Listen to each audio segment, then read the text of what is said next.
Hi everyone, welcome to Babble Station. I'm Lomi, this is Ish, and as you can see, we are still not in our regular studio, but we are actually here with a special guest in their showroom. So let me introduce to you Josh. So, hi, I'm Josh Kua. I'm actually a practicing architect as well, which is why I'm familiar with you guys. But I also manage our company, Kassi Distributors Inc., and we distribute 3 kitchen brands, Nolte, Express, and Nolte Neo. So, yeah, we're here now in our showroom. Thank you for coming, guys. And Of course. Thank you for having us. super excited to do this episode with you.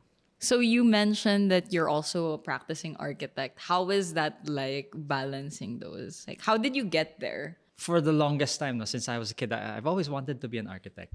It's been my dream profession ever since I was 5 years old building Legos in my room. I've always known I wanted to be an architect, and I ended up studying in UST. So I studied there, finished 2019. I worked a couple of years, no? I had a short stint in Shanghai, and then I worked here for another year before I finally got my license in 2022. So since 2022, I've been practicing on my own. No, I've been freelancing per se as an architect, but now I can say it's grown into its own practice. And then that's also around the time that I got roped into the family business, which is this. So this is like a family thing. Yes. It's a family corporation.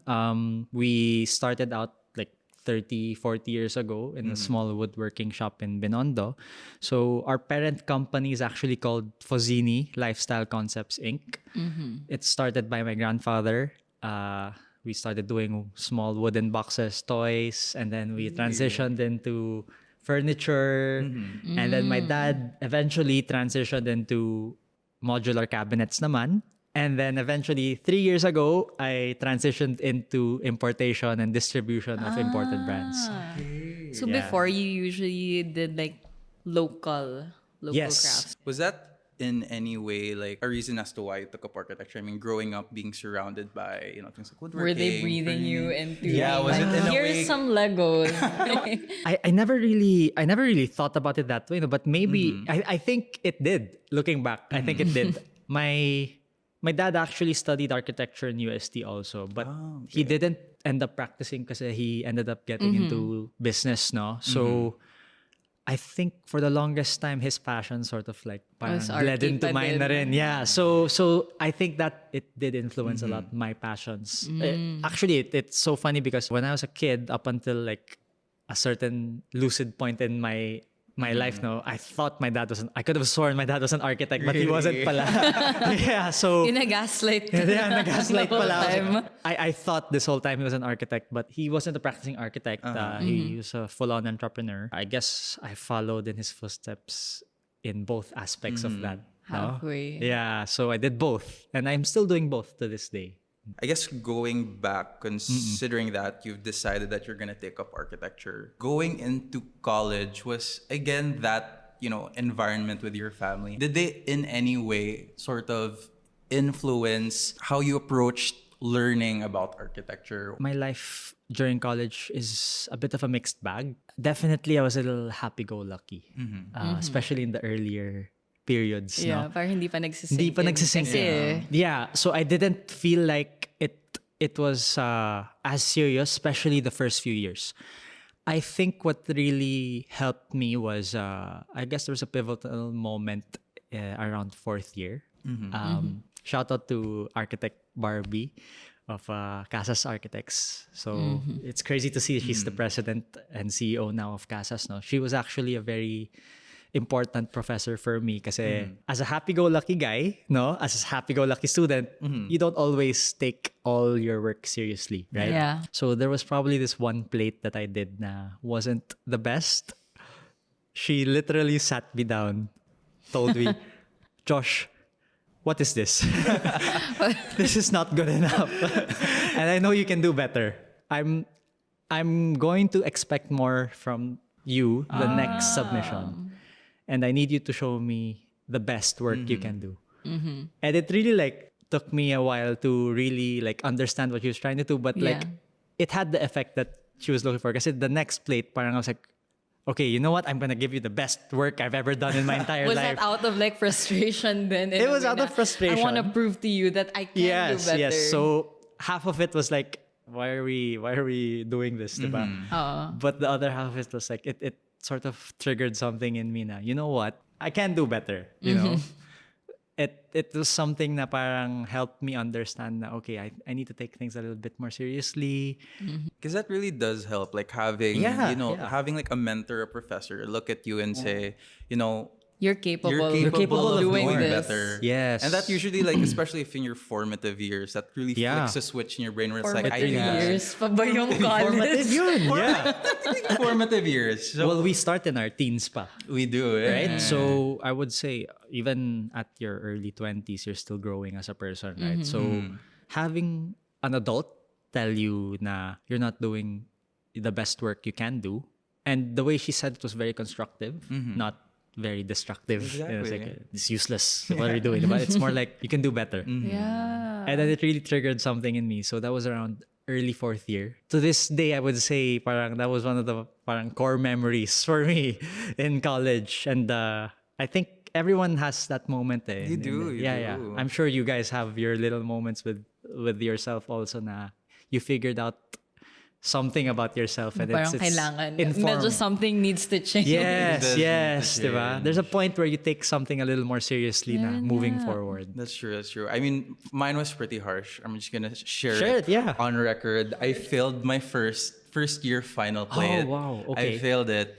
but my professor was nice enough. He said, you know, I think past plays that you've done, they're pretty good. It's just this one plate that wasn't as great of a quality. I'm still gonna let you pass, but technically for the plate you did fail. Yeah, he told me straight up, like, you did fail. And so that really flipped the You switch. did na parang, fail. I need to take it seriously. Like, you know, especially that's when I learned that a lot of your professors, they really do start to have expectations for you. And so I think it's a great way then of like having ambition to really finish, you know, college properly. Contrary to your realization. So ako kasi personally, I never had the realization. It was mostly driven from fear of failure. Yes, yeah, Like yeah. constantly trying to stay away from the bad grades. Especially I think in UST. I'm not sure if in other schools they have this, pero in The quota. UST, during our time at least, they had the quota where if you don't meet a specific grade, you don't qualify Yeah. for the next year. Or you get kicked, basically. Can Yeah. I say that ba? I mean, it still happens now, I think. It still happens, Yeah. and I know it still happens in other places naman. So that was mostly my inspiration, especially in the first few years. I'm sure we've all realized after graduating, parang the grades become a little less relevant outside that's of maybe true. your transcript, diba? When you Yeah. apply for college. Or I think we're in a unique industry wherein the portfolio matters more than the grades. It does. Right? So in all of my interviews, they've only looked at the portfolio. They've never asked me what's your GWA. They've never asked me. I've never encountered Never, that. right? So it's always about what work you do, what projects you've done, no, how your design style, philosophy, those things. Eh. So parang it's really interesting. Not a lot talaga it's like that. So that's where the creative side of architecture comes into play again. Eh. Ang interesting din nung process of having your own design philosophy. No, yeah. kasi when I talk to different people, especially young professionals, they have their certain design philosophies intact na. Even though we're kind of learning from the same curriculum, the same grades of architecture. Parang tayo, we have our own sense of design philosophy. So I want to ask you specifically as a young professional, ano yung philosophy mo that you kind of take with you most of the time? I keep it simple. Never left me this philosophy, which is form follows function. Yeah. That's it. I keep it simple. Like I could dress it up in other words, pero it's At its core, at you its know. core, it's basically that. So it manifests itself even to our business here, which is kitchens, no. But for architecture, no, it really manifests in a way na I really try to plan the kitchen, not just the kitchen pala. Sorry, the entire house properly. So without a good floor plan, you don't have a good house or you Yeah. don't have a good building architecture, diba? So it's easier kasi for me specifically, again, this is a personal philosophy. You can easily dress up whatever floor plan you create. But so if the floor plan is wrong, these are like, there are things in architecture that can only be black and white, right or wrong, diba? So that's where the science comes in. Na certain things are just wrong outright, right? You have to plan things a certain way, diba? You have to design things a certain way, diba? So if you have the right floor plan on hand, the design, which is the more subjective thing, Yeah. that can follow easily. Is this something that you learned like throughout college and then after graduating? Was this a philosophy that you brought with you, or was there at times you grow like, I know a lot of fresh grads like right after college, they're kind of, in this haze of not really knowing Who they are. in a way, like in a really In a way- design sense. in a not design in sense who you are, the or but sushi. like what direction you're going in. Was that something you always carried with you? Did it help that again you were surrounded by a very design centered environment? How was that? Yeah, my environment at home, no, with specifically my dad, no, very design forward, but in a sense of technical siya. So because we're in the business of manufacturing cabinets, it was a more technical sense, no. But definitely, I picked up a lot of technical skills from that helped me sort of inform my philosophy. But I agree with you. Definitely, there's a period where I was figuring out what I liked after college. Because to be quite honest, I learned the words in college. I learned to practice after. So I knew what form follows function meant, pero I didn't know how to apply yet Yeah. in college, which is fine. Like that's college That for is you, college. right? Like it gives you the tools. Yeah, it gives you the tools, gives you the basic principles, and then you practice after. It's all about having the intent or having the sort of a mindset na, okay, I need to put these into practice pa rin. Touching on the idea of after college going into your internship or mentorship, I feel like it's such an interesting thing to talk about every time, because even today a lot of students look at the internship as something like a requirement that they have to fulfill. They don't really go into it thinking that this is where you develop your work ethic. This is where you develop a lot of the principles that you carry out throughout your entire practice. Yeah. So I guess for you, what was kind of your key learnings? Yeah. What were your key takeaways from learning from them? So yeah, again, not everyone would be lucky enough din kasi sometimes they get into like a firm that treats their interns differently. No, so I was super lucky na I worked in PXP, which at that time was a very startup vibe firm. We were 6 people, including interns. So there were 3 interns. So, Small, sige, small. let's call it 3 people firm at that point. 3 to 4 person firm, and then the 2 principals. The principal that I want to mention now is si architect Patrick Espiritu. So he said something to me na was very, very striking and very, very memorable. And to this day, I still use it in my practice. No? So he mentioned, no, if you flip the architecture upside down and everything falls off, whatever's left should still look good on its own. So parang let's call it the furniture, the paintings, or like the blinds, the curtains, everything, the carpets. If it's all gone, whatever's left should still look really, really good. So the quality, the detail should all be very, very, very, very good and very well done. If it's not, then you're just using... You're just relying on the embellishments. Yeah, you're just dressing it up to look better. If it's good on its own, everything else would follow. It's hard to go wrong with something that looks good without furniture. Exactly. Diba? So that's also how I designed the showroom. And I can talk about it more later. That's also how I design in terms of my practice, interiors, architecture. So A lot of people really just rely on the interior elements of yeah. it. And yung nangyayari kasi it's not really future-proof a lot of the time. So for example, I'm a client tapos I want to redecorate or change up my furniture. Parang magtataka ako na why doesn't it look good anymore? Yeah. Because the foundations might Yeah. not be as well done Yeah. as it should be. They were done for the It's a good specific keyword, furniture. foundations of your space. Yeah. That's the keyword. The foundations should be really good. So taking these learnings, all of these principles from your internship, what was next for you after that? Did you go straight to, start practicing on your own, trying it out, or did you try to look for avenues of learning elsewhere? Did you try working in other places? It's so funny, no? My plan was just to go back to PXP right after graduating. Oh. But life happens, no? So all of a sudden there was this narrative na from my family and from myself also. Maybe I need to learn a bit more about my culture, about my background. I'm Chinese, if it's not obvious. So I took the time to really reflect after graduating. Medyo eat, pray, love moment for a couple of months. I took a trip to China, Okay. to our probinsya in China. I really had fun and I was really curious about life there. So I decided on a whim when I came home. Literally, like, I came home and then a month later, I decided I'm gonna take a language course in Shanghai with the goal of taking a language course kasi means it's only a half-day class. The rest of the day, you're free. So my goal was to find work there. So On a whim? On a whim. On a whim. Wild. So For the plot. for the plot.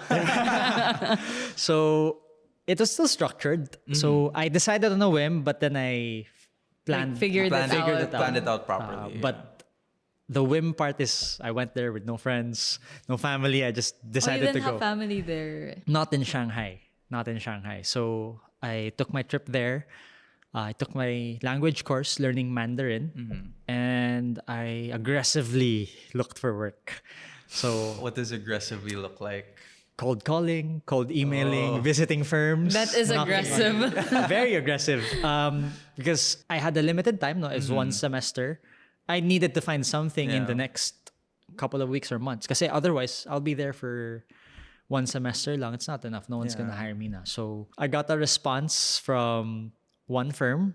And actually, shout out to UAP Shanghai. There's a chapter there. There is a chapter. There's so many OFWs, honestly. So in every major city, every major country, there's a group of architects there that are from the Philippines. In Shanghai, there was a group there.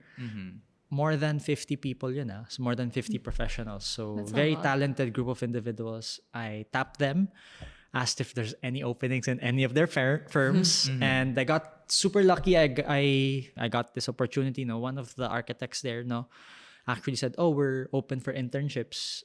And he was actually working for B+H Architects. It's a very prominent Canadian firm that has a satellite office in Shanghai. So I got to work there for one semester. And then after, I actually found a full-time job in another firm, but unfortunately that was January of 2020, and we all know what happened.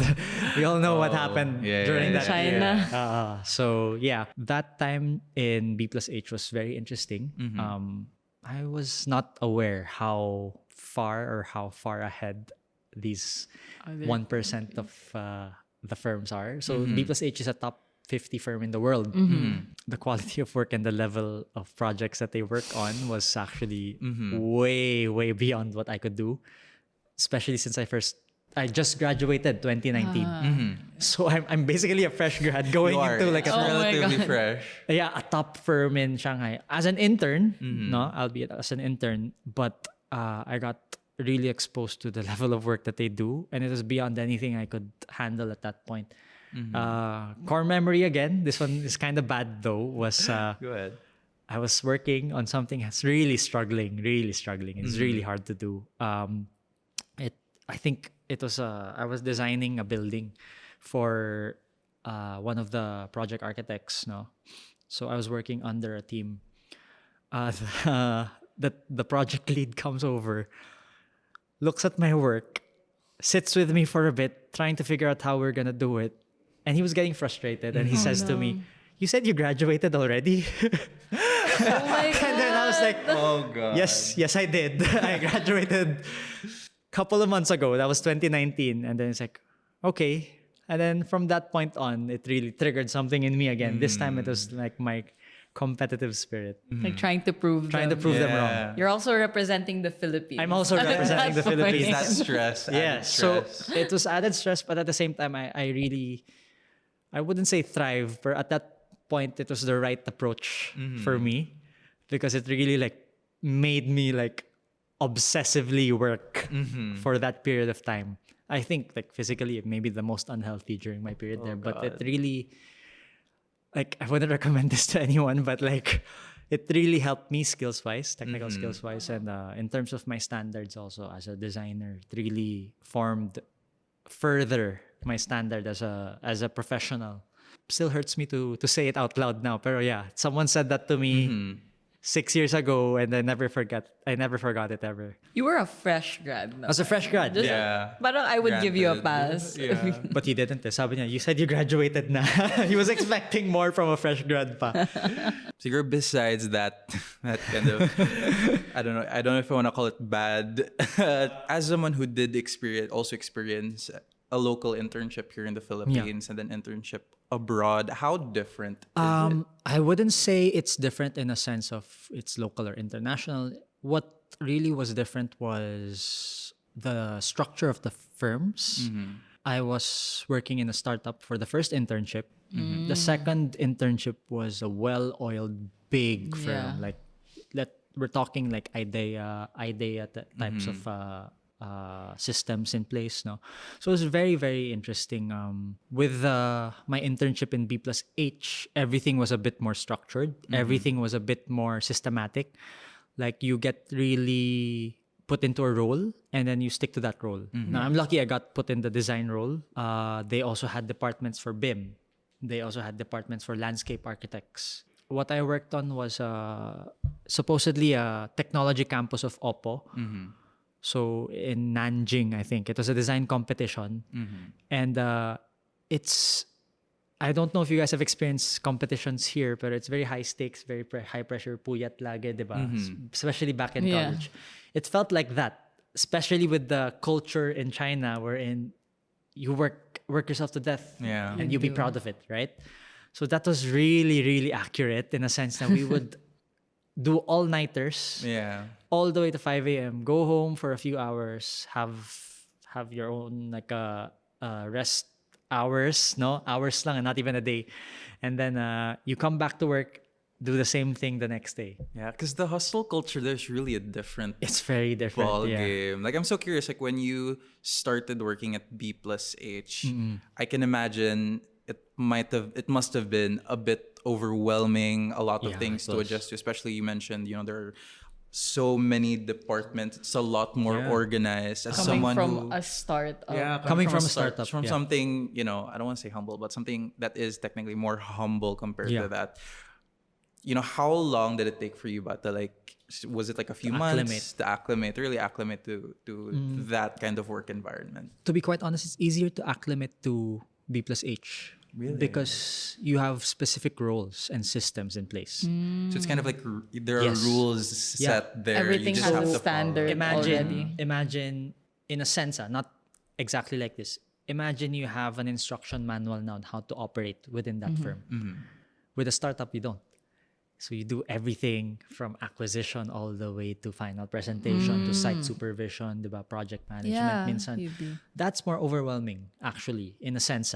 So you have to do all of these, like you have to wear different hats, right? You have to wear different roles. And it's actually more difficult to acclimate if you're just talking about adjusting to the environment. It's harder to acclimate to that environment because you're doing something different every day. Even within one day, you're doing 10 different things, right? When in the sense of like a bigger firm, you're doing one specific thing that you're assigned to, and then you just have to do it really well. But in I would say Complexity. the complexity and the stakes were definitely higher with B+H. And then there's a language barrier pa. So I wasn't as fluent That's as one I more thing. That's one more thing, yeah, having I a wasn't language as fluent as I needed to be. I only got away with it because it was an international firm, meaning there were foreigners and Yeah, English there were. speakers there. So yeah, that was fun. In many ways, not fun also, but I wouldn't have it any other way. So your internship here, you took a lot of design principles, lot of general principles that comes into work. At Shanghai, what were things that you learned that you now take to your practice? Did you develop your work ethic more there, or? Yeah, Shanghai, nothing as technical. Shanghai was more foundational in the sense of habits, quality of work ethic, what level you need to perform at, getting used to that level, operating at that level consistently, but at the same time recognizing na okay when it's not healthy anymore for you physically, right? So it was really stressful. So what I learned was how to manage high stress situations, even more so than before. Parang more mental and more emotional yung learnings ko from B+H. And then it helped me again when I came back and worked here naman.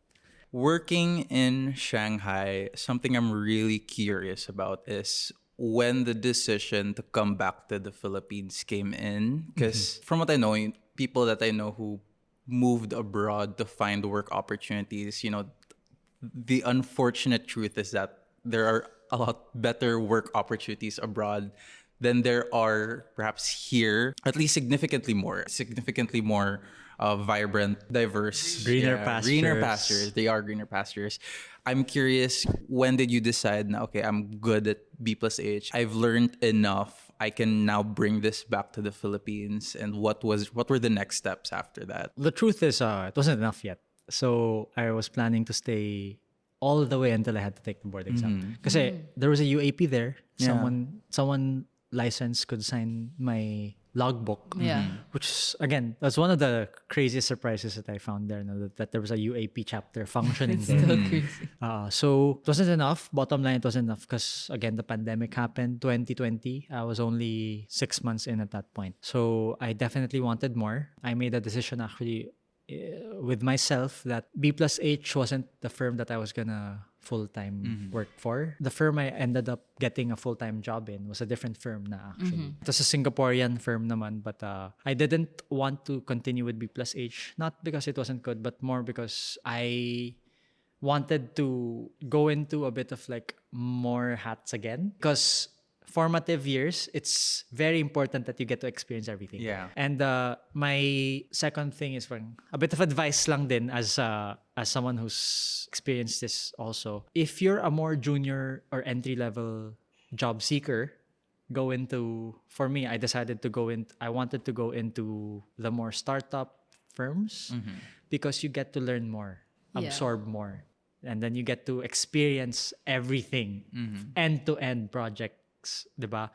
And when you get to a bit more experience na and you get into a more senior level na, that's when you try to apply to these bigger firms because then you'll be given a bigger role, more responsibility, which then you can make more out of, diba? I really wanted, as a younger architect, younger professional, absorb as much as I can, be as stressed as I can be in terms of like the gulo of a firm. Just experience it all. Experience it all. So that I can provide more value as a senior level employee down the line. Diba? So that's really what I ended up doing. And I didn't end up working na in a bigger firm down the line, but I think I still don't regret that that's the path that I took. Upon moving back to the Philippines, what were the choices or the decisions that you were considering with, did you want to start a new practice? You want to work to grow at a more senior level at a firm or a company here, or what were kind of the choices that you took into consideration? Right after Shanghai, it was the peak pandemic. So there was a couple of months of nothing, right? So I think we all experienced that. I basically was forced na lang to settle down here, and I got exposed a lot to a lot of luxury brands. A lot of suppliers that worked in the ultra luxury to luxury level. A lot of imported. A lot of imported stuff. That's actually what gave me a lot of the insight to sort of set up this brand here and also start this company. So those suppliers that I worked with as an architect helped me learn a lot about their practices, what to do, what not to do. And it also helped me understand what type of relationship I should be building with clients and designers. So, okay, what did I enjoy about certain suppliers? Diba? What did they do that I really liked, that I would want to refer them again? It gave me a lot of like ideas, or it gave me a lot of experience in that field on both sides of the spectrum, supplier and architect and client side, diba?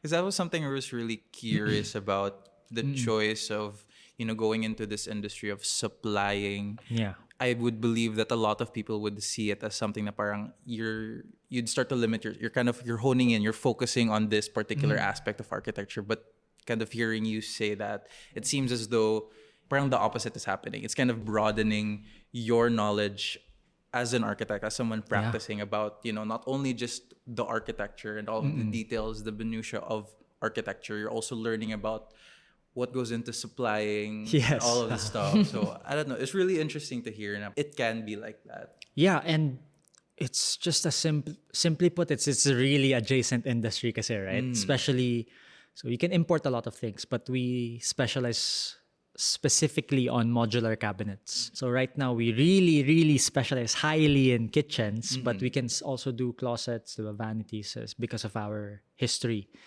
No, so I truly believe na parang my experience as an architect really adds a bit more value to clients, no? Because the way I think and the way I train our designers to think is a bit more sa spectrum, sa side natin of architects. So how architects or how designers would want to design their kitchen. Yeah. How architects would like to design the rest of the house, diba? I have a good understanding of it because obviously parang I also do it on my own, diba? So it helps me provide a different level of parang solution. If you specialize in modular cabinets, you'll really focus on modular cabinets. But as an architect, no, I train our designers also to think about the rest of the spaces. It's like, simply put, what's next to the kitchen, diba? Is it an open plan? Is it enclosed, diba? How do you plan the ergonomics of the kitchen, diba?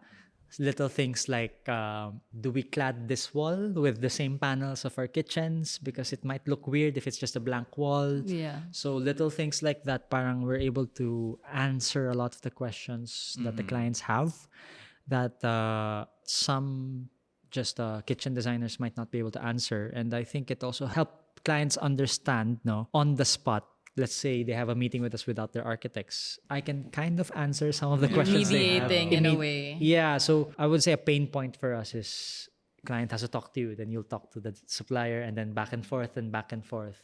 So parang we have a way of sort of making that a little more seamless, easier na I have a good idea what kind of solution or what alignment we'll have, in a sense na I think I know how you would want to do it, diba? So I'll provide this solution to the clients, and when you get the proposal, it's more like, oh, you know what?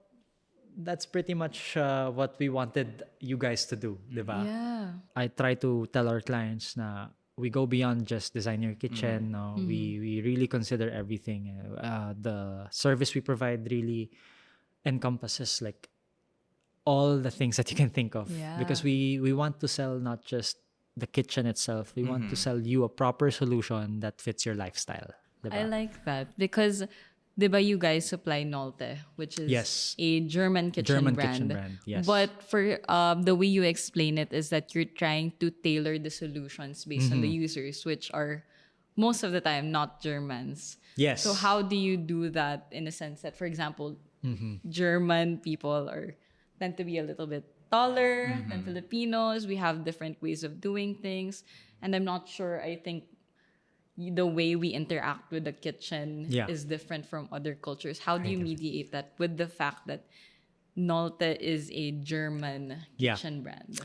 The great thing about that is, so going back now, so firstly, it goes down to the foundations of how we design, meaning I want to train our designers to think like me, think like us, think like architects, because it gives you a full suite of tools. Thinking like us, thinking like designers, because parang you have to consider everything, right? So when it comes to our brand Nolte, I picked this brand and we signed with this brand around 5 years ago. we've been operating like almost 4 years. So 5 years ago was pandemic kasi, diba? One thing I really liked about them was the fact that their philosophy really aligned with mine, in which that they provide function before form. So with Nolte, their tagline I mentioned before was living in the kitchen. So we're not selling you the kitchen cabinets, we're selling you the lifestyle that you envision in the kitchen, diba? So how we solve that, or how we provide a solution for that, is the German way. Most German brands, the way they build their cabinet systems is you'll have so many options in terms of like heights, modules, solutions, no? In a sense that, yes, culturally speaking, Germans are very different. Simply put, one main cultural difference is the way they cook, the way Europeans cook is a lot simpler than how Asians Oh, cook. really? Wala sila can yung mga imagine. nakapatong Yes. na pots. It's, Also, I meant it's like less ingredients. Like we're Yes. intense. We have so many things We are played out on the intense. table. a lot simpler in a sense na their recipes very accessible, very relatable in a sense na you can feel like you can do it, 'di ba? Yeah. Parang pasta, 'di ba? So it's not so intimidating. With us, while our food is also simple to make, 'di ba? It looks a lot more intimidating, It does. 'di ba? Because of the components. The components, a lot more spices, a lot more like parang adobo pa lang you're putting like vinegar, diba? Yeah. Soy sauce, and then the meat you have to broil for a bit. Diba? So it's a lot more intimidating, and in a practical sense, it's a lot dirtier. Oh, Yeah. okay. We do a lot of heavy cooking, maraming mantika, oils, yeah. right? So that entails a different kind of kitchen planning, Yeah. right? So in one sense, Nolte actually has a countertop solution where it's not quartz or sintered stone. It's just another wood panel that you put on the top. Europe, that can pass. Here, it cannot, right? Because it's not as heat resistant as maybe our countertop suppliers. Yeah. It's not as scratch resistant as our countertop suppliers here. So parang we don't push it as much, and we always recommend using stone. Because again, we have to tailor fit the solution or the brand to what the market needs, diba? And besides that, for example, we have different module heights. So the one you see here, the kitchen here is actually our Matrix 900 collection. Technically, it's a European standard height. But we've had one or two clients that are really from tall families that can use it. No? So that for them, the ergonomics is a lot more comfortable when it comes to this. So this one, the module pa lang is 900 mm on its own, not including the baseboard and the countertop pa.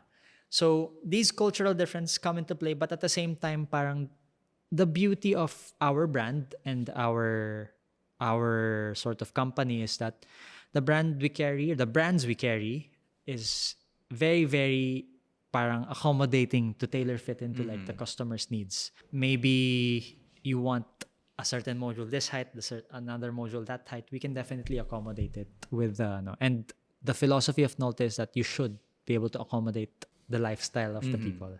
Going back to this idea of bringing Nolte into the Philippines and talking about, how European brands adapt to a Filipino environment. Something we're so curious about is how you guys handle the idea of a show kitchen and a dirty kitchen, which is a concept that isn't common in many places around the world. I'd like to think it's a very unique thing to South Asia and Southeast Asia. It's a loaded question. Let's approach it with a few different ways. No? So okay, let's talk about my personal preference as an architect and as an end user. No, I don't like cooking heavy like stuff. No, like fried rice, or like yang chow, stuff like that, adobo. So I prefer cooking simply. So I like very much the idea of having a clean kitchen and a dirty kitchen, or let's go even beyond that, a show kitchen. As a designer naman, I would love to have just a kitchen that serves as an artwork. Diba? So that's my personal preference. And as a supplier, so I'd like to think that client's lifestyle is really what we're designing for. They want a dirty kitchen, they want a show kitchen. We need to make sure nga we can adapt and be versatile enough to be accommodating to both, no?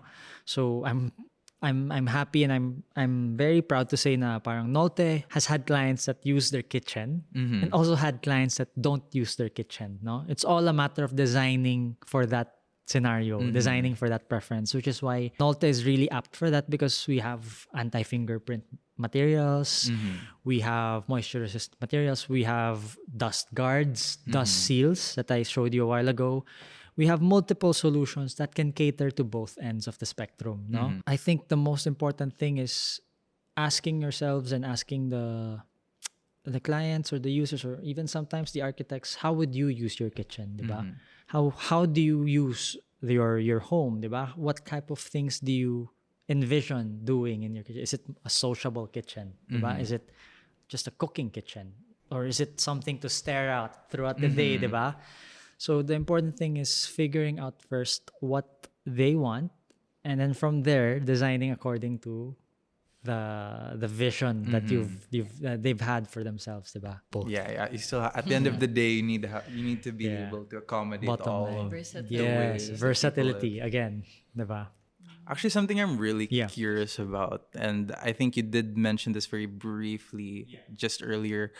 Something that I'm so curious about, and frankly, I don't know, is when you think of like the top 10 luxury kitchen brands, Yeah. they're always German. What is yeah. it about German kitchen suppliers that make them stand out and Why make is it the them gold standard? It is the gold standard. They're kind of treated as the benchmark for good kitchen designs and compared to like suppliers from other countries. So wouldn't just say German, I would say German and Italian brands, no, for kitchens and closets.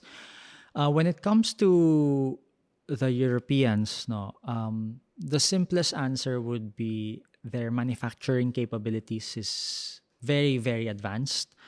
There's a lot of local suppliers here, but the quality of the machines that we use are a step lower, right? A step lower, not bad, but also not at the level of these European brands. So the second thing that I always tell our clients, no, and I'm sure it's the same for a lot of other brands, for us specifically, with Nolte, what you're paying for really is the certifications. So everything is tested and sealed properly. No, you have the quality assurance testing. You have not just that.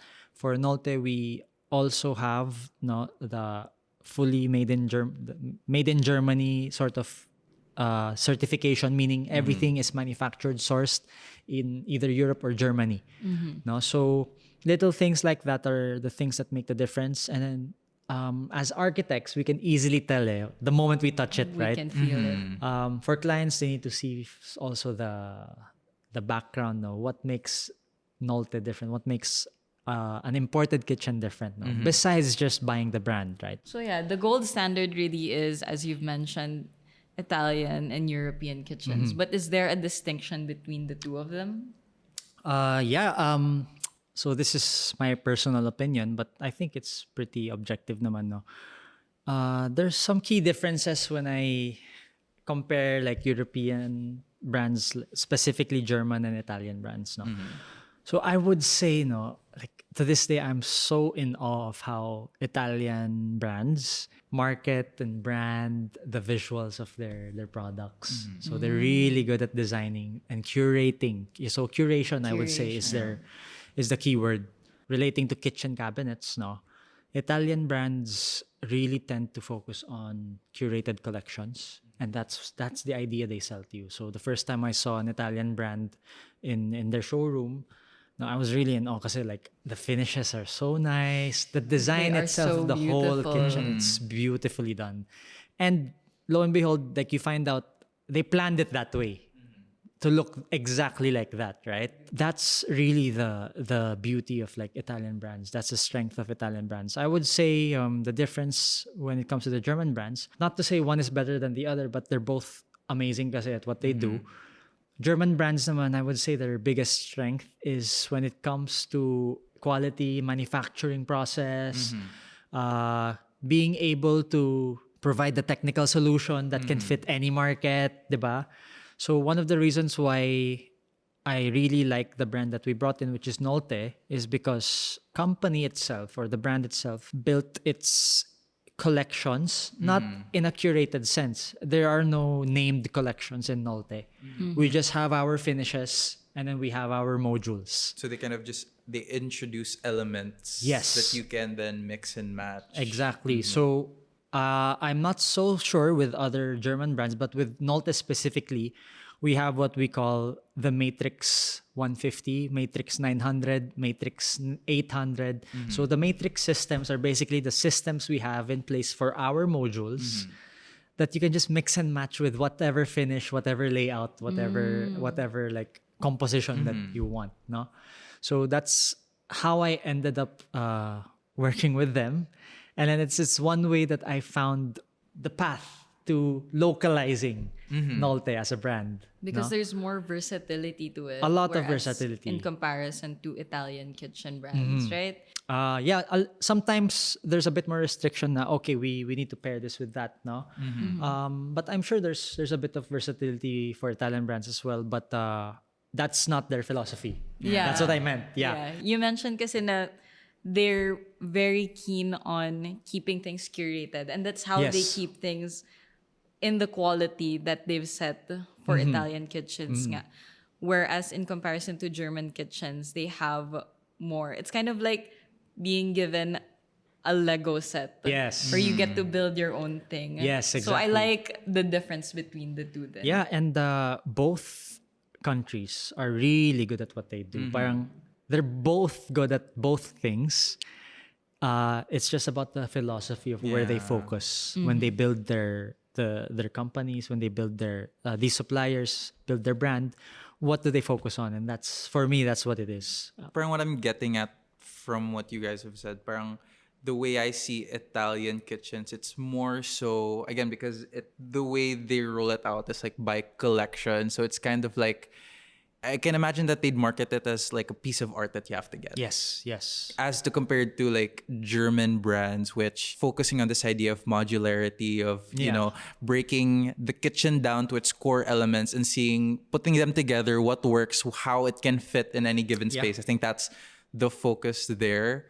I don't know. I'm learning a lot about like, you know, the difference between, you know, different Doing suppliers. that. So what you mentioned of tailor making like a kitchen based on a project, diba? That's where our team would have to come in, which is why it's super important for me that I train them to think the way like a full suite of tools talaga. Like architects kasi we can, it's interesting because we can get into a lot of things. Like we can do interiors, we can do planning, we can do facade design, we can do sobrang dami, diba? So I want to train them in that sense where it's like a full suite of tools talaga that they can utilize when it comes to their designs.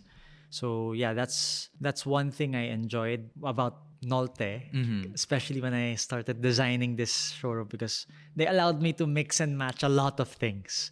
So if you're abroad and you see a Nolte showroom abroad, you'll see that every showroom is a little different than the others. Yeah. Nolte is, the thing about it that makes it interesting is that it's also modular. So it's customizable in a lot of different ways. But when you mention modular, another brand that I think of is really IKEA. And how they're super modular in the sense that most people can just go to IKEA, kind of do a building block session with their kitchen designers there, and then have their own kitchen. So how would you compare, in your opinion, to them? I wouldn't compare per se. No, I think that they get into some dangerous territory if we're gonna compare and compare. But it's simply, would you hire a generalist or a specialist, diba? So I would say kitchen is a specialist field. It's a very specific industry. Modular is already a specific industry. Kitchen design is even more specific. So it's all about whether or not you want to hire a generalist, which is IKEA, because let's face it, IKEA, objectively, their specialty is furniture, diba? Modular is just part of their full suite of tools or full suite of solutions that they can provide, no? And there's nothing wrong with it because they can provide really good value for the price that you pay.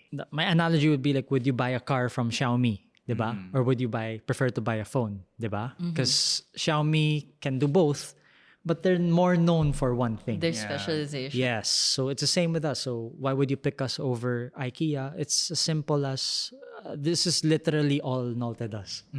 We specialize in it, and our whole brand, the whole company is centered around designing kitchens. Agree. Yeah, so it's as simple as that. And there's nothing wrong either way, because IKEA, I would say, for the market that they cater to, is a really, really good solution. It is. Especially in our experience na at that price point or even cheaper price points, it's usually like carpenters doing cabinets manually. I would rather just get IKEA, diba?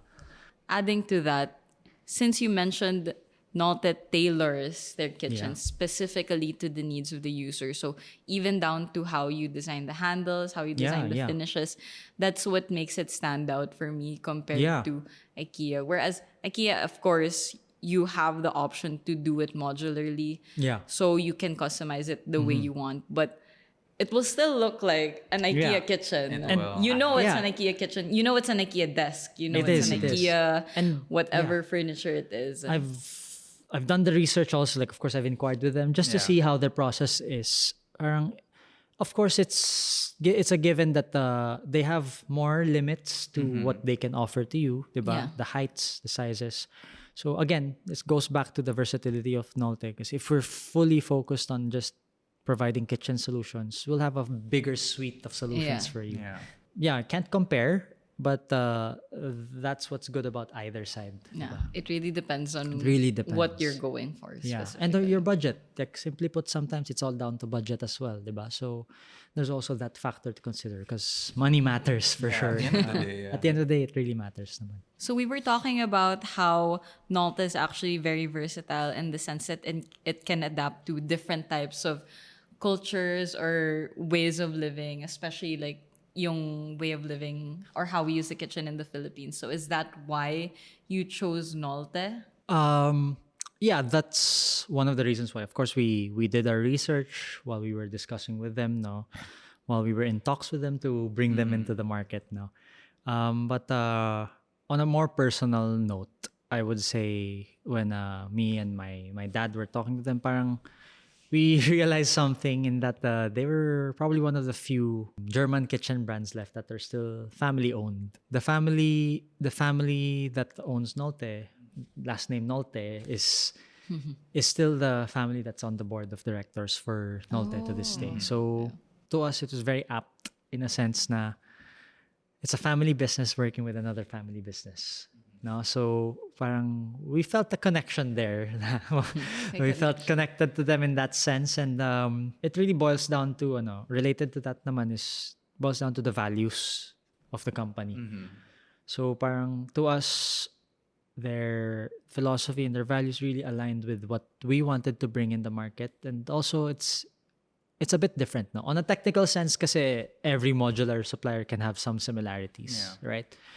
But on a more personal sense, no. So the difference maker was the fact that the philosophy they had was very aligned with my philosophy also as an entrepreneur, as a business person, as a designer as well, no. And it goes back to that living in the kitchen philosophy. The philosophy is very versatile also, not just the cabinets. Na in a sense, living in the kitchen means living in whatever kitchen. Diba? Regardless of wherever it is in the world. Not just in Germany, not just in Europe. Wherever in the world, you should be able to live in your kitchen. That's why I found, there's a market here for Nolte as well. That's why there's a market in India for Nolte. There's a market for Nolte in Korea. In the Gulf countries, Nolte is super successful in the Gulf countries. And if you notice, these are all very, very different countries. Yeah. Diba? So one cultural difference that I want to share lang is I was so surprised in the Gulf countries or the Gulf area, which is UAE, no? Dubai, no? Kuwait, these countries. People walk into the showroom, tap their card, and buy a kitchen. And And it's done. it's there. Diba? So they sit down with the designer, give me a kitchen design, tap their card, purchased, 5 months delivered. So here it's a bit different, right? Yeah. It's a long It's process. a very long It process. is. There's a lot of It's a back and very forth. long process. Very long back and forth. Lots of options pa, comparisons pa. People don't act like they're shopping when they're picking a kitchen. And it goes back to nga, like, because here, kitchen's super important, diba? Can't just like pick it out and then just take it home, diba? You really have to think a lot about how you're gonna use it, how your parents are gonna use it, how your kids are gonna use it, diba? How the yaya is gonna use it, diba? Some houses have yayas. So all these put together, no, really fits the brand, no, of Nolte, because we have all of these things that we can provide to fit many different types of like needs. So yeah, that's what made me decide, or what made us decide to work with Nolte. I wouldn't say now we're selling luxury, because we're not, and I don't want to sell luxury. I want to sell your lifestyle, diba, to you. Parang that's a bit more personal, a bit more parang connection, diba, to your clients, and then parang I feel like it's you build better relationships that way with not just architects but also the end users. So on having the versatility of German kitchens and the modularity of it, and being able to tailor that into different cultures, especially in Filipino culture, I think a good example of that is actually your showroom here, which you designed yourself, right? Yes. So how was Can't it? afford an architect. You are an architect. But I am an architect. Lucky for you. Yeah. So yeah, it helped a lot. No? So the way Nolte coordinated with us with designing the showroom, it was very, very accommodating of a designer's parang perspective or vision, no? Specifically my vision for it, no? So it helps a lot that I'm an architect and I've been to a lot of other showrooms as well.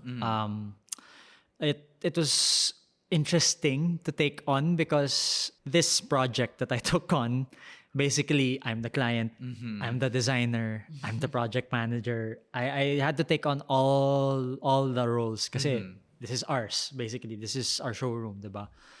So the challenge there was trying to figure out how we can be a little different, not too different, but still stand out a bit compared to other showrooms.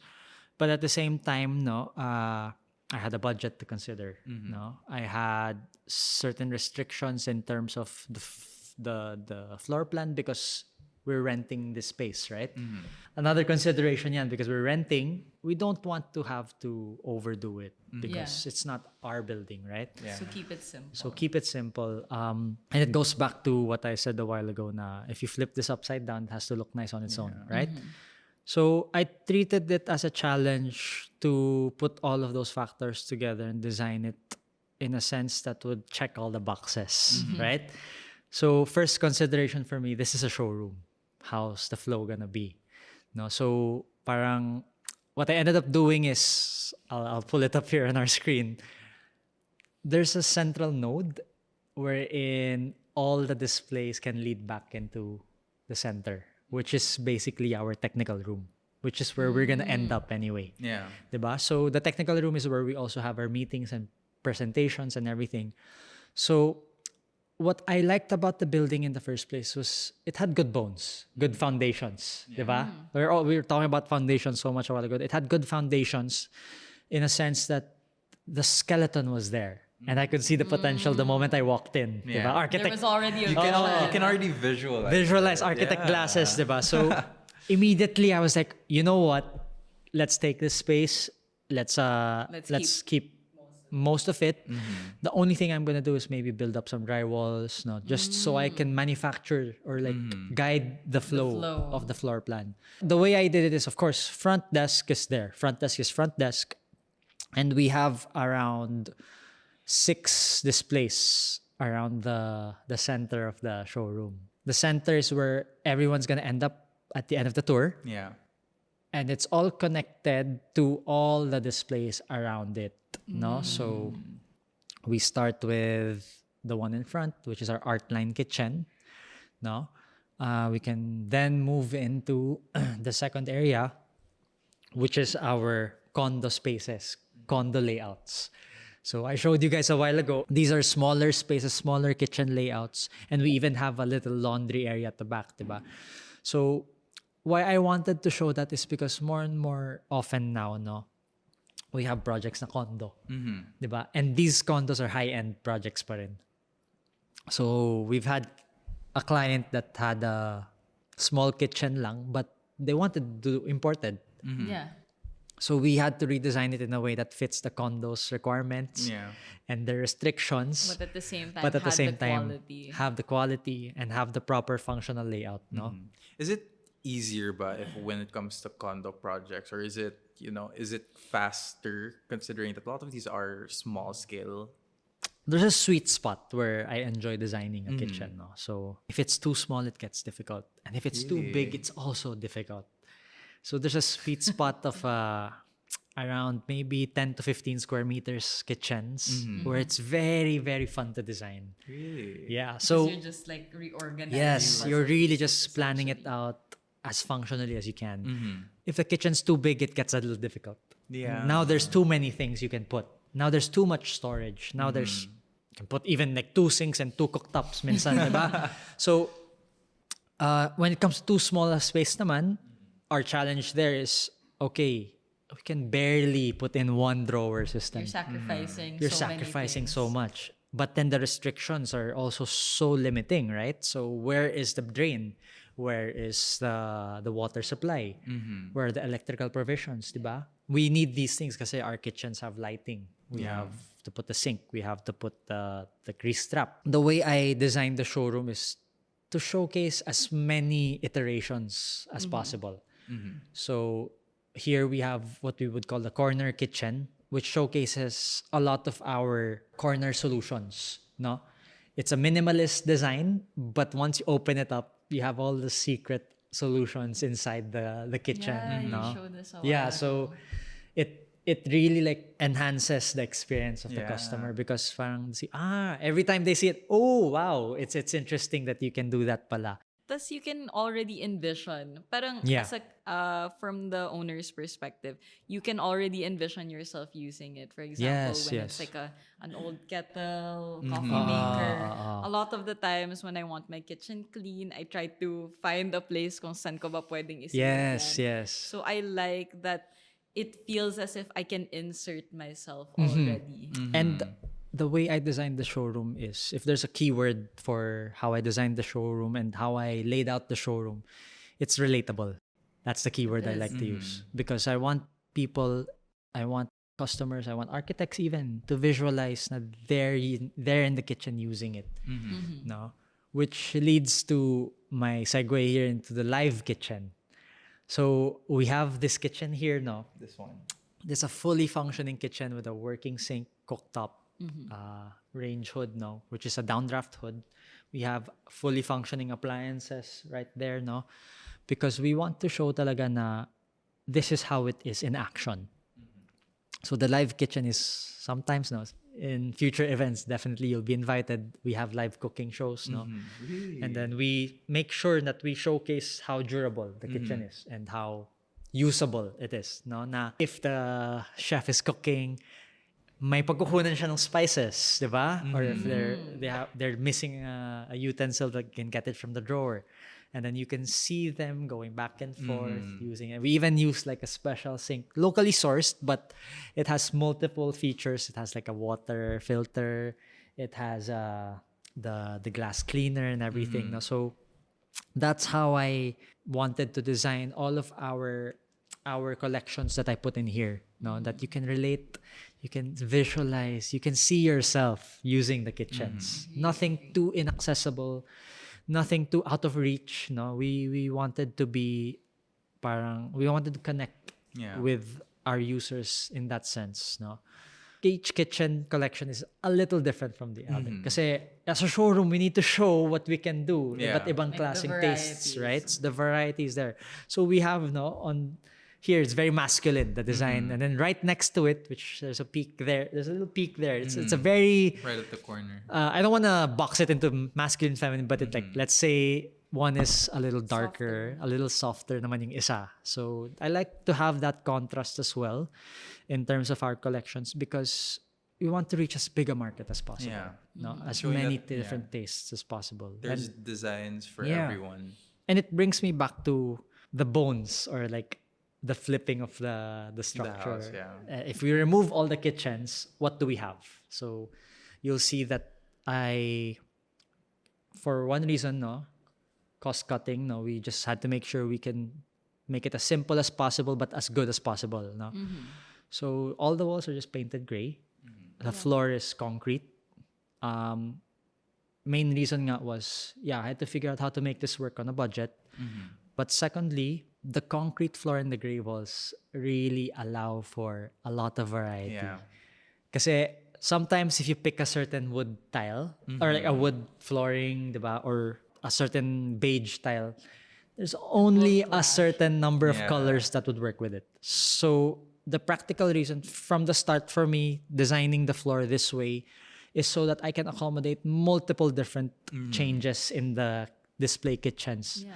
I can turn this into like a blueberry blue kitchen. It'll still match. It'll still match. Without that kasi, I risk sort of visually ruining the experience. Meaning, especially with designers, they're a little more particular. It's like, parang you didn't Parang match hindi mo properly. naisip. Parang you didn't match properly this collection. The floor looks so off compared to the kitchen that you put in. So, But I also love, it really is just displaying, this idea of versatility. Yes. Like the idea of like the Very concrete consistent. floors, the gray walls, especially nowadays, because something that people love to complain about is the use of millennial gray.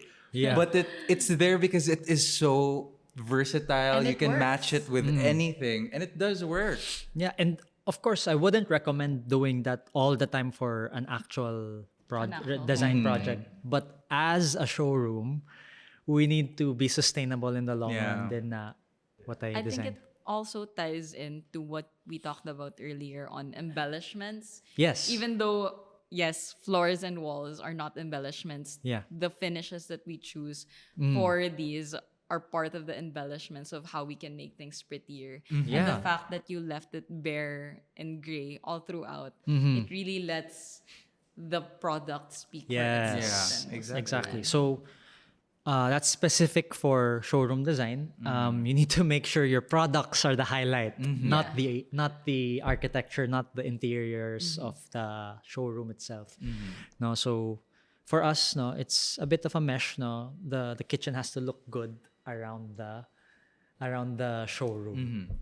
So I talked about the displays, and then parang I walked you through the flow, right? No matter where you're coming from, you can end up in the meeting room, which is also our technical room. So the technical room naman, the way I designed it is, arguably it's one of the most, or if not the most important space in our showroom. This is where all the magic happens with you guys and the clients, right? So we of course have here our sample cabinets, standard, right? Standard. But what I'm most proud of is the showcase of our matrix system. So I brought up a bit of the matrix system a while ago. The matrix system is basically Nolte's modular system in writing. So simply put, I'm showcasing here in the technical room all the different permutations, all the different versions, all the different possibilities of the heights, the sizes, no? And I made it a point to have call outs for what size is what. So you'll see in some of the close-ups that there's dimensions, no? So I'm sure you have an idea why I did that. It's really for the clients, for the users. I like the idea that they can visualize 90 to 99% of what we're proposing to them.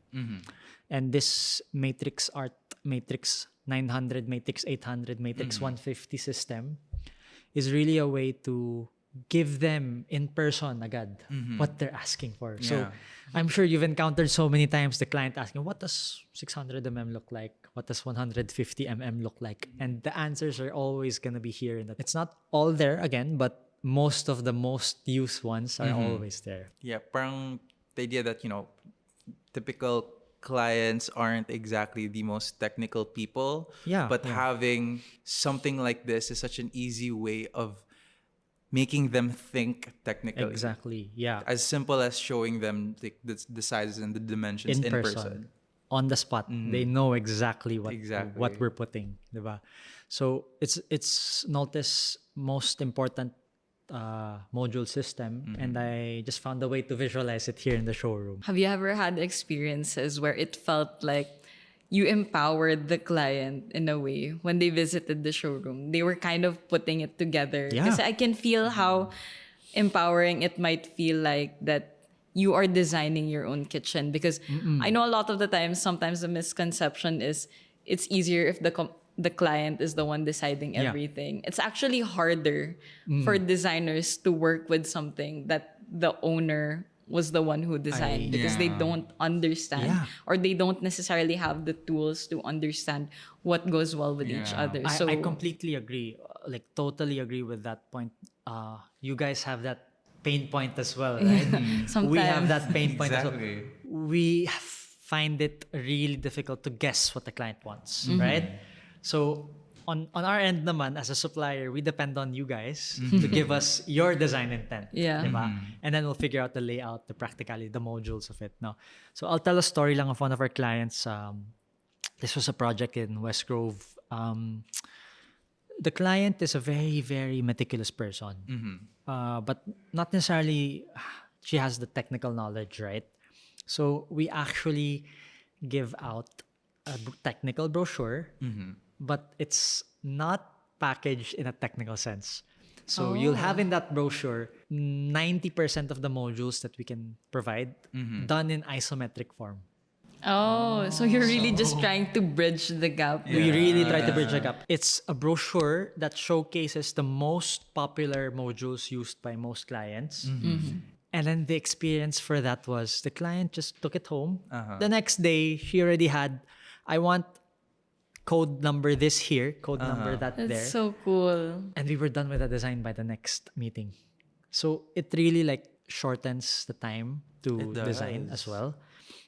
We try to make it more accessible, and we're not madamot when it comes to sending it out, because I don't really mind if it's shared more, because Yeah. I want it to be shared more. exactly. Makes our lives easier, diba? Na does. they'll give it to us, they'll give a design to us. It's already based on our modules, right? So we like to share these things kasi nga, yeah, going back to the point na Nolte tries to accommodate any lifestyle, any client talaga, in the sense of as long as you're a qualified client wherein you have a good intention to build a nice kitchen, imported kitchen specifically, we'll give you all the tools that you need as well. Of course, without taking away from the fact that it's our job to help Yeah. you design your kitchen, Yeah. diba? So yeah, so that's the gist of the technical area here, which is, I would say, the space I'm most proud of when I designed the showroom. I guess looking at the design of your showroom, it really does speak volumes on kind of how you perceive and treat your clients. Because this idea of making, bringing the clients in as a part of the process is something that isn't entirely common in the business, including like architecture and general design.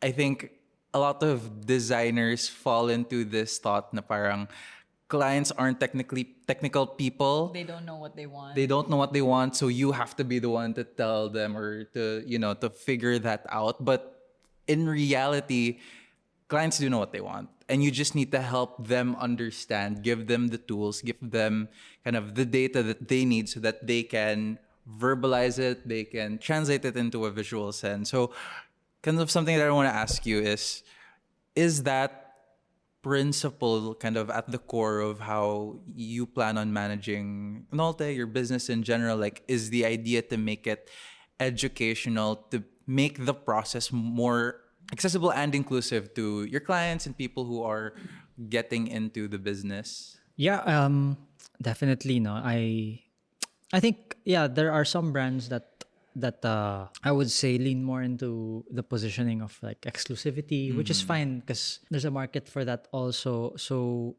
on my end, kasi parang I really want to try to empower everyone to be able to relate talaga to the products that we bring in. So with the clients I mentioned a while ago, that's how we empower them to try to parang have a say, have more of a say in the technical side of things, right? And then we'll just bring that vision to life. But you're right, they do know what they want. They just need to find the right medium to explain, to translate, diba? And sometimes the medium is a simple brochure. Sometimes it's the showroom that they are able to visit, diba? It's all about connecting to them in that sense na clients pick based on their emotions. Where do they feel the most comfortable? Where do they feel like they've connected with the product, the people, no? And I think that's also how they pick architects. Diba? Who do they feel like would connect with them the most? So it falls also into like how I curate the products that I want to bring in under Kassi. So again, so the corporation is KDI, right? Kassi Distributors Inc. By definition, we distribute products. So we have now Nolte and Express and Nolte Neo all under the Nolte Group. So that's 3 brands under the Nolte Group. But also the next product I'm looking at, so a bit of a teaser lang, it's still gonna be related or adjacent to modular cabinets. Yeah, we're in talks with 2 brands now, European brand. And the philosophy of picking and curating these brands, especially since I'm the one curating, diba? I want to bring in products that bring value to the market. So we need to be sure na everything that we bring in parang serves a purpose. We're not just joining in the industry of like multiple brands na. It has to have a reason. Otherwise, there's no way we will stand out. Those are the things that I envision for the company in the next decade pa, diba? So more brands eventually, but it has to be something that I'm passionate about, that my team can be passionate about, and of course the market can be passionate about. Has to be something you guys will enjoy. Yeah. So I hope that you guys enjoyed. But I think you guys had fun naman. So I think I'm on the right track here, no? We did. So it's a saturated market. You've worked with so many brands, and as a younger sort of business person, as a younger entrepreneur, a younger professional, I need to find ways to tap into our generation din, diba? Kasi we are the long term, diba? We are the next. Yeah, we are the next in line, right? So we accommodate the current gen and also find ways to try to accommodate all the younger people that are future professionals in the industry, future clients, diba? In the market as well. So taking in all of what you said and all of the values that you mentioned all throughout our entire conversation, I think that really encapsulates what you guys believe in. And that's why I think super cohesive when you talk about what how you approach your design, how you execute it, and how you kind of brand this to everyone else. So I really appreciate having this talk with you. Yeah, And yeah. again, thank you so much for joining us, Thank you. Josh. And to those of you that are listening, thank you so much for joining us. And we'll see you in the next episode. Bye.